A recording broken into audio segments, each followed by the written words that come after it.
మనం తీసుకుంటున్న గాలి బాడీలో అది ఆక్సిజనేట్ అవ్వాలి, రైట్? అంతే కదా. And that oxygenation should be like supplied through out the body. ఈ క్యారియర్స్ ఏవైతే ఉంటాయో, బ్లడ్ క్యారియర్స్ ఏవైతే ఉంటాయో అవి కూడా క్లెన్స్ అవుతూ ఉండాలి. శరీరం దానికి అది మన కోసం ఇంత కష్టపడుతోంది కదా, మనం దానికి ఏం చేస్తామండి? దాన్ని ఇంకా రచ్చబడతాం తప్ప. అంటే మనకి చూసిందల్లా కావాలి, ఇది కావాలి, లేకపోతే అలా కావాలి, నేను ఇలా ఉండాలి, నాకు ఇది లేదే అంటే ఆశ పడ్డానికి అంతు లేకుండా తయారవుతున్నాం. కానీ ఆశ పడచ్చు, కానీ పడాల్సిన దాని మీద పడుతున్నావా లేదనేది ఇంపార్టెంట్.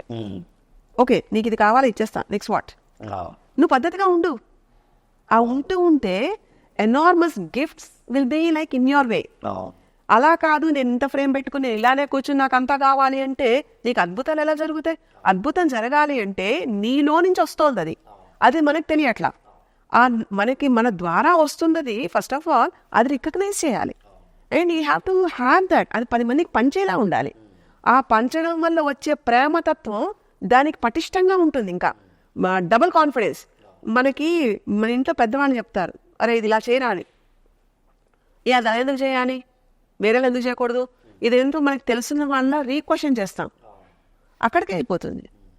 అలా కాకుండా వీళ్ళు ఒకటి చెప్తున్నప్పుడు వింటూ ఉంటే ఎంత పెద్ద ప్రాబ్లం అయినా సరే చాలా ఈజీగా వెళ్ళిపోతుంది.